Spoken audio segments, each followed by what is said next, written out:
Bonjour à toutes et à tous. Bon, mais me voilà de retour sur mes vidéos postées. J'ai fait un live hier soir.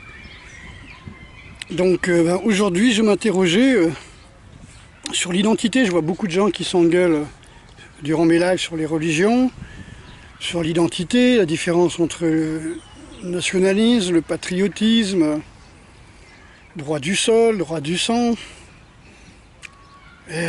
Avant, c'était beaucoup plus clair. Pour vous donner un exemple, je suis né en 57, donc avec qu'on peut dire, issus de parents, les grands-parents qui avaient connu la guerre et qui avaient connu la France. C'est-à-dire qu'ils avaient connu la France quand elle était française, quand elle a été allemande, et puis quand elle a été américaine. C'est-à-dire que moi, je n'ai connu que la France américaine. Et ceux qui sont nés après sont nés de personnes qui n'ont connu que la France américaine. Comme disait Eddie Mitchell dans sa chanson, à crédit et en stéréo, on nous a imposé l'American Way of Life avec tout le système américain, tout le confort, bien-être entre guillemets à l'américaine. Donc le plastique, les machines à laver, le téléviseur, les films américains. On a été bombardé de films de Walt Disney, de films d'Hollywood. Et ça, c'est un truc que j'ai vu par 2 fois dans mes voyages.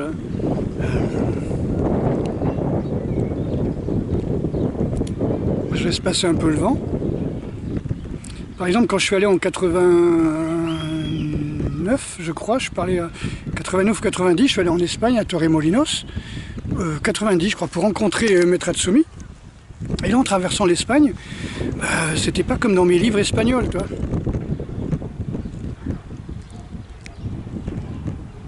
Parce qu'il faut vous dire que là, quand je suis rentré en 68 en 6e,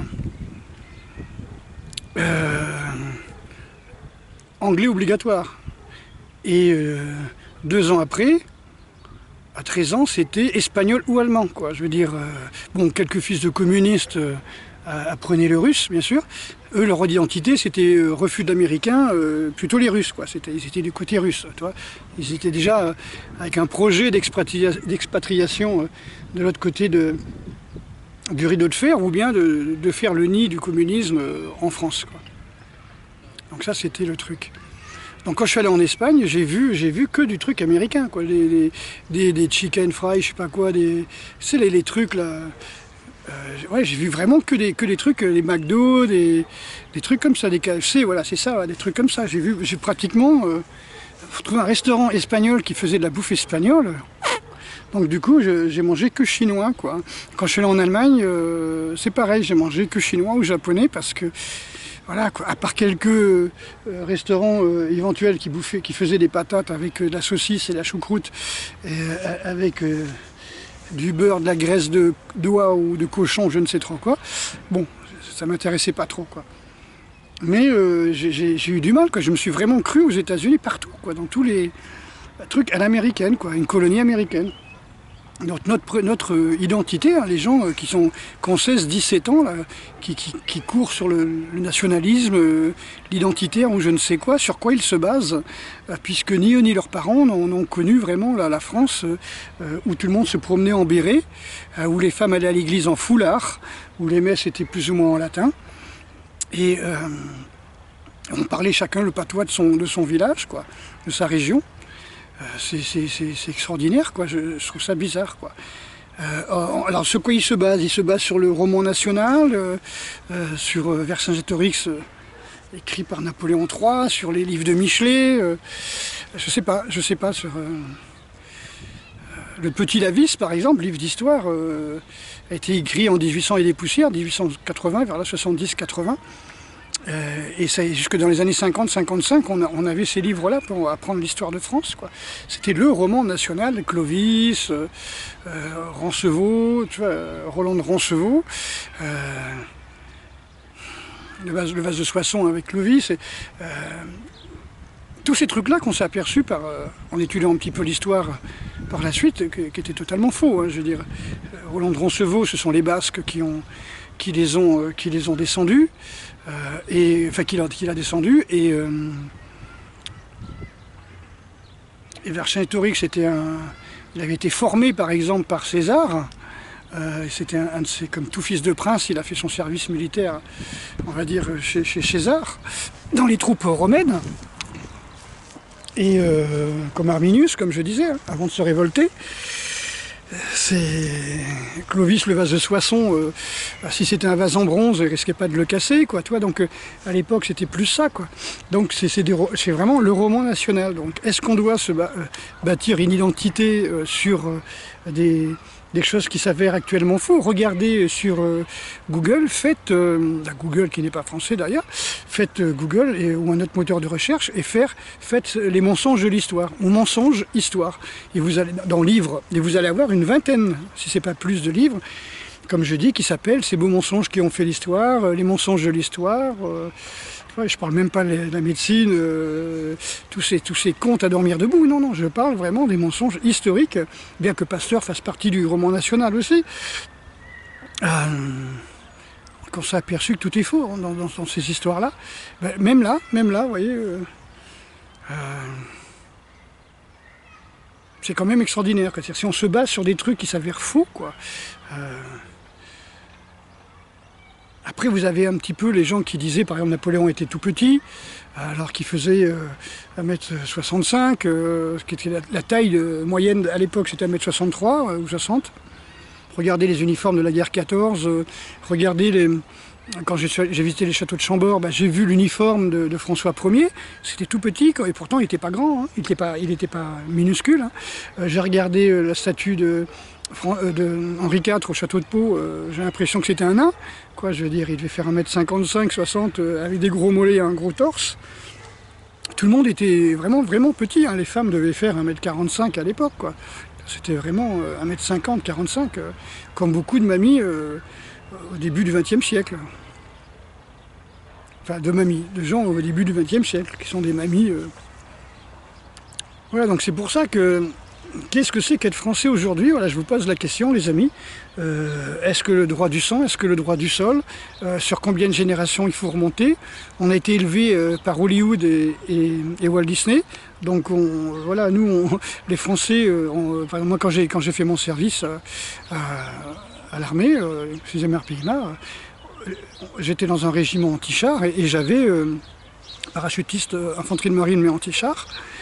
On avait des listes d'ennemis, hein. C'était les chars russes, enfin soviétiques, pardon, soviétiques, chinois, mais soviétiques. Les avions soviétiques, les chars soviétiques, surtout les véhicules blindés de transport de troupes, hein, soviétiques. Et puis il y avait les amis, hein, les Anglais, les Américains surtout. Et certainement Italiens, Espagnols, mais bon, tu vois, on nous désigne des ennemis, quoi. Et si on réfléchit bien, comme j'expliquais, Clovis est allemand, c'était un franc, hein. La Francie c'était une province allemande, et comme il y avait la Saxe, hein, voilà, par exemple, les Saxons, hein, c'était des Allemands, hein. Donc les Anglais sont allemands, les Français sont allemands, Charlemagne, Carlos Magnus, en fin de compte, il était plutôt allemand, comme Charles Quint, d'après ce que j'ai compris. Bon, c'était surtout, voilà, le centre de l'Europe, c'était l'Allemagne. Le rêve d'Hitler, c'était de faire la Grande Allemagne. Et l'Europe actuelle, c'est la Grande Allemagne. L'Europe actuelle de Merkel, regarde, quand Merkel arrête les vaccins, Macron arrête les vaccins. Quand Merkel reprend, Macron reprend. Voilà, c'est le petit, voilà quoi, c'est le petit toutou quoi, de Merkel. C'est quoi la France? C'est quoi maintenant? J'ai acheté un produit hier, enfin, j'ai reçu un produit que j'avais commandé hier, et je vois marqué dessus fabriqué en Europe. Où? On ne sait pas. C'est fabriqué en Europe. Comme je disais hier dans mon live, si j'achète des saucisses, vous avez compris que j'en mange pas, mais si je devais acheter des saucisses de Roumanie, du Portugal, je sais pas moi, d'Italie ou de France, je pense pas que dans ces saucisses de porc, il y aura la même chose.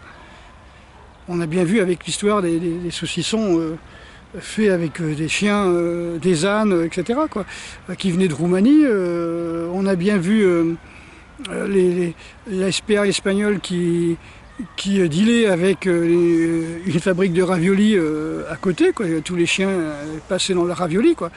Donc on n'a pas les mêmes contrôles partout, etc. Donc qu'est-ce que c'est que cette histoire, quoi? Qu'est-ce que l'Europe? L'Europe, c'est un patchwork. C'est le rêve des young leaders qui ont fait leurs études aux États-Unis ou qui représentent les États-Unis, ou l'OTAN du moins en France, comme nous on représentait en tant qu'armée française à mon époque l'OTAN, maintenant encore plus. Hein. Il n'y a pas d'indépendance de l'armée française, je crois pas. Hein. On dépend tous de Bruxelles, qui dépend, elle, des États-Unis, d'après ce que j'ai compris. Bon, je ne suis pas analyste politique, hein, mais bon, ça fait mal, quoi. Donc, je ne sais pas. Honnêtement, qu'est-ce que c'est que défendre la France maintenant, alors qu'on ouvre les frontières pour laisser passer tout le monde et qu'on nous empêche de sortir de nos régions, de peur de contaminer les autres, mais on emmène tous les étrangers qui contaminent. Ça, c'est... Enfin, ça, il y a longtemps que je le dis, et pas simplement le fait de dire les étrangers peuvent contaminer éventuellement. Nous, on exige une trentaine de vaccins pour nos gosses jusqu'à l'âge de, je sais pas moi, de 10 ans. Le gamin, il a peut-être reçu 30 vaccins avec les rappels, alors que le Roumain, je sais pas moi, le Libanais, le Syrien ou le Bosniaque qui arrive en France, on lui demande rien, quoi, tu vois. Le mec, il arrive avec 6 gosses, aucun n'est vacciné. Est-ce qu'on va lui faire 40 vaccins d'un coup? Évidemment que non. Donc, c'est vraiment n'importe quoi, quoi. C'est une mauvaise copie des États-Unis. Ouais. C'est ce que je disais déjà il y a 30 ou 40 ans. La France est une très très mauvaise copie des États-Unis. Le rock'n'roll français, bon, c'était pas le rock américain, même si ça soit Dick Rivers, Eddie Mitchell ou Johnny qui traduisaient, qui chantaient des chansons qui étaient des chansons américaines traduites. Hein, je vous parlais de Faire un pont de Dick Rivers, À court plus vite Charlie de Johnny, Jolie Sarah pareil, Johnny. Ouais, Eddie Mitchell et Chaussettes Noires, c'est pareil, ils avaient des chansons reprises. Voilà, donc la musique, ça vient des États-Unis. Vous n'avez jamais entendu en France, ces 30 dernières années, des musiques qui venaient de Russie. On avait le Kazatchok, Rick Azaray, quoi, d'après ce que j'ai compris, hein, c'est tout. Donc, voilà. Et ça, je l'ai compris aussi quand je suis allé en Yougoslavie, où j'ai discuté avec les gars des forces spéciales qui m'avaient invité.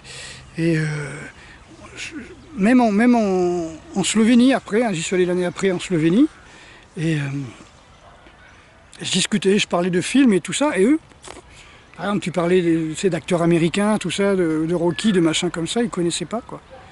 Et c'est là que j'ai dit, mais attends, c'était vraiment deux mondes totalement pareils, totalement différents, pardon, complètement différents. C'est-à-dire que la même politique, hein, ce qui était pareil, c'est qu'eux, ils ne voyaient pas ce qui était américain, et nous, on ne voyait pas ce qui était russe. C'est vraiment extraordinaire, quoi. Et c'est vrai que là, j'ai acheté plein de vieux films russes, on va dire soviétiques. C'est dingue. C'est vraiment dingue. On voit que c'est vraiment un monde à part, hein, l'administration, tout ça. Vraiment, c'est un monde à part. Moi, je me sens complètement étranger à cette culture, du fait qu'on m'a imposé la culture américaine. On ne m'a pas imposé la culture française, hein, on m'a imposé la culture américaine. Alors qu'eux n'ont absolument aucune culture.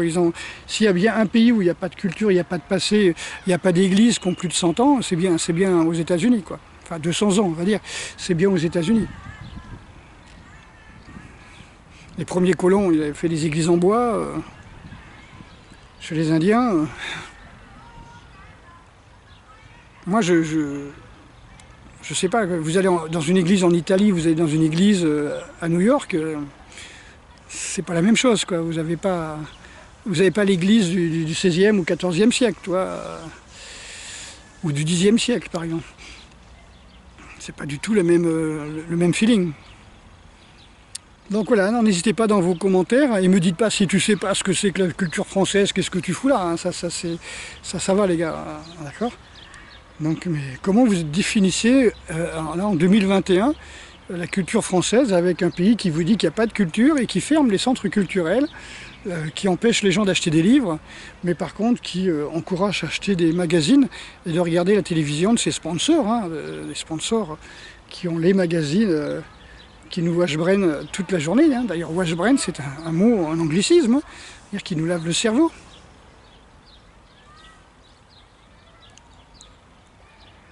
C'est quand même incroyable. Voilà. Donc je vous appelle à réfléchir là-dessus. Qu'est-ce qu'on appelle en 2021 la culture française? Bien sûr, si vous me parlez de tous les siècles, les grands penseurs des Lumières, dont on déboulonne les statues, tu vois, avec le Black Lives Matter, on veut faire un multipotting, je sais pas comment on peut dire, un mélange de peuples, comme ça se passe aux États-Unis, quoi. Là, sur le dernier Historia, il parle justement de la guerre de sécession. Nous, à la même époque, on avait la commune, quoi, tu vois. Après ce que j'ai compris, mais quand tu regardes la commune, il n'y a pas un black, il n'y a pas un chinois, quoi, tu vois, il n'y a pas un indien. Alors que quand tu regardes guerre de sécession, il y avait des Indiens qui bossaient avec le Nord, d'après ce que j'ai compris. Il y avait, un régiment de blacks, d'anciens esclaves, hein, etc., etc., quoi. Donc, je pense pas qu'en France, quand on a fait le chemin de fer, fabriqué le chemin de fer, il y avait beaucoup de Chinois et d'esclaves noirs, quoi, toi. Alors qu'aux États-Unis, il y avait énormément de Chinois et de Noirs qui ont fabriqué le chemin de fer. Donc, voilà, pour moi, la culture américaine, c'est un mélange. Oui, ça, c'est un mélange. Réussi, je ne suis pas sûr, mais c'est un mélange. Pour pas dire un multipote. Mais en France, qu'est-ce que c'est, quoi? Alors, au moins le mec qui est marocain ou tunisien ou algérien qui vit en France, ou dont les parents sont tunisiens, lui, il peut se dire, moi, j'ai des racines, voilà, dans mon pays. Lui, il peut se dire, j'ai deux nationalités, mais le français maintenant, il est moitié américain, américanisé par la culture. Il est de sang français, certainement, sur au moins 3 générations. À part les Bretons, si tu veux, et encore, il y a eu des Angles et des Saxons, des Celtes qui sont venus de Bretagne, de ce qu'on appelait la Bretagne avant, c'est-à-dire l'Angleterre, pour lutter avec les Francs, d'après ce que j'ai compris, contre je ne sais plus quel envahisseur. Hein.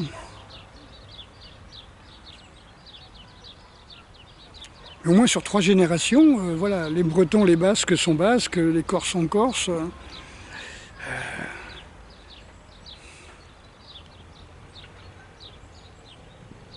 Voilà quoi. Quel est votre sentiment de nationalisme, de patriotisme? Comment faites-vous la différence? Pour moi, quand je regarde, par exemple, il y a 2 femmes qui sont en train de bien monter dans les réseaux sociaux. Donc j'ai perdu leur nom, mais il y en a une qui est d'origine tunisienne, une d'origine portugaise, je crois, et qui défendent la nationalité française. Et là, je comprends mieux le principe où les gens ils viennent en France pour être français, pas pour être américain, pas pour être marocain, pas pour être libanais, ou pas pour être sénégalais, quoi. Ils sont de parents portugais, mais quand ils viennent en France, ils disent moi je suis français, bah, ils sont volontaires français, quoi. Alors que beaucoup ont la nationalité sur la carte d'identité française alors qu'ils n'ont rien demandé. Je pense que la nationalité devrait être demandée. Toi, tu devrais demander à 18 ans ta nationalité, ou à 18 ans faire une confirmation, comme on faisait une confirmation chez les catholiques à l'église, en disant voilà, on m'a baptisé sans mon consentement, mais je fais ma première communion, je vais faire ma confirmation. Je confirme que je veux rester catholique et que c'est mon choix. Je pense qu'on devrait faire ça pour la nationalité. Maintenant, le patriotisme, c'est la terre de nos ancêtres.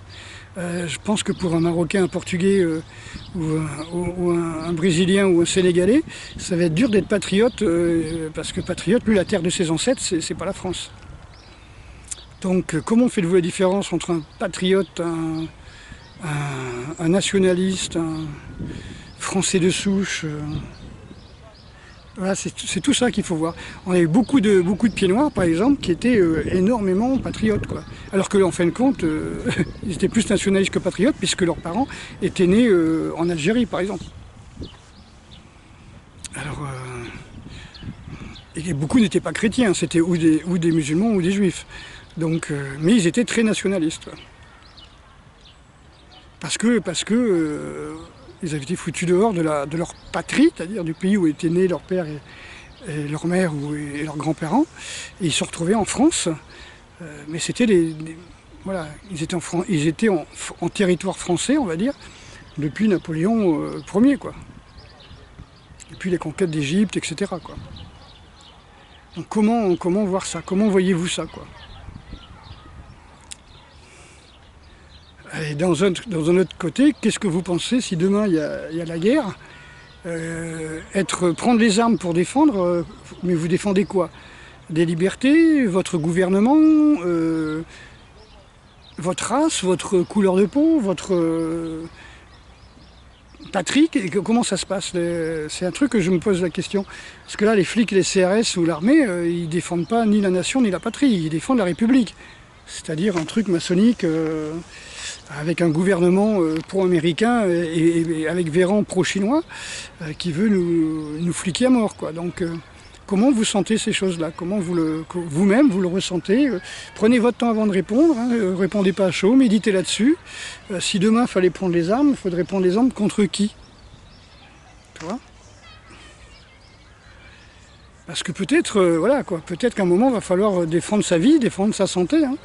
Hein, vous avez des chercheurs qui disent on peut plus rien pour les vacciner, quoi. C'est terminé, c'est fini, quoi. On peut plus rien pour eux. Condamnés, quoi. Donc voilà, comment vous, s'il fallait prendre les armes pour sauver votre liberté de choix, votre vie, votre patrie, qu'est-ce que vous défendriez, quoi? Votre famille, vos voisins oui, mais si c'est pas des voisins comme vous, tu vois. C'est ça le truc. On n'a jamais été autant divisé, quoi. Tu vois. On n'a jamais été autant divisé. C'est pas en mettant des gens différents ensemble qu'on va faire une grande. Tu vois. On nous a divisés, justement.